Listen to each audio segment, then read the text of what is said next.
Alright, so I'm going to help you guys out with your homework that I assigned for you guys. So I'm on page 27. I'm going to actually have you guys do number 2 and number 3. Okay, so I'm going to get you guys started on there.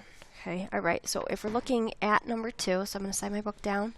Okay, if we're looking at number 2 here, so for some of you guys, yes, you can use the distance formula. If you prefer the distance formula, remember it's on the other page, but you're doing x2 minus x1 squared plus y2 minus y1 squared. But I'm going to go ahead and just use graph paper to help you guys out. Okay, so on A, if you're looking on A, we're going to plot the point 2, negative 4.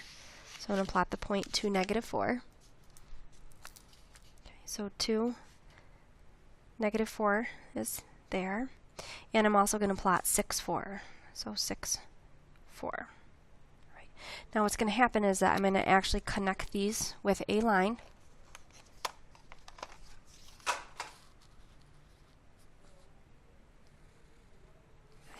So as you guys saw in class, it's not as easy because we cannot just count the boxes straight from one point to the other.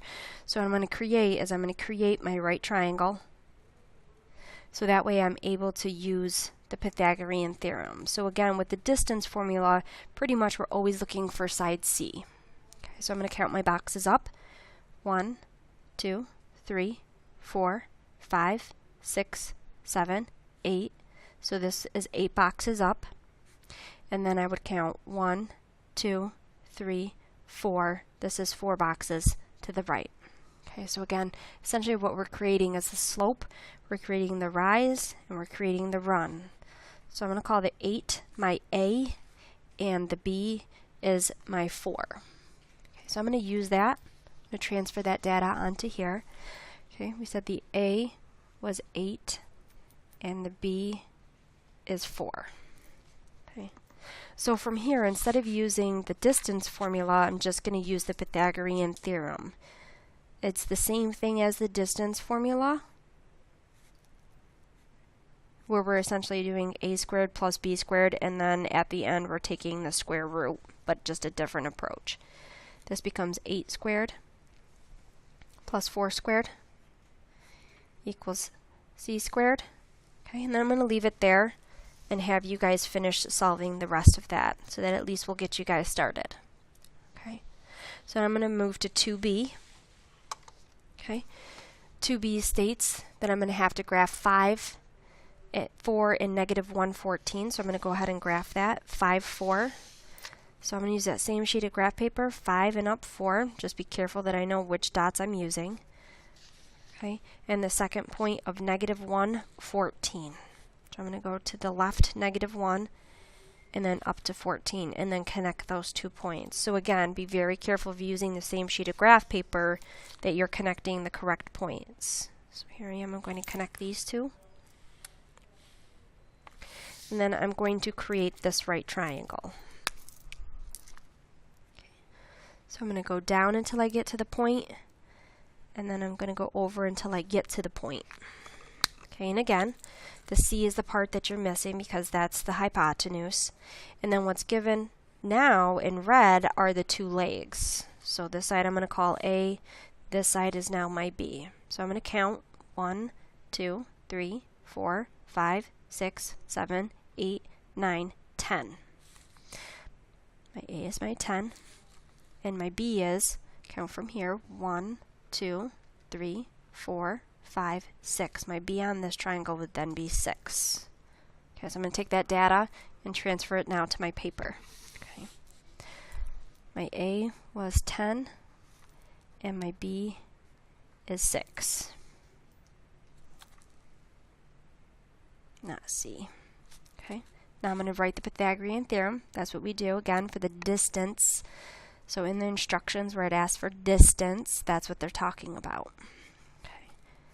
Here's 10, B was 6. Okay, and I'm going to leave it there for you guys to finish the attempt. Okay, now remember, if you can at least get to the square root part on both of these, as part of your final answer, you're at least headed into the right direction. If you need further help with the simplest radical form, please make sure you see a peer partner in your class.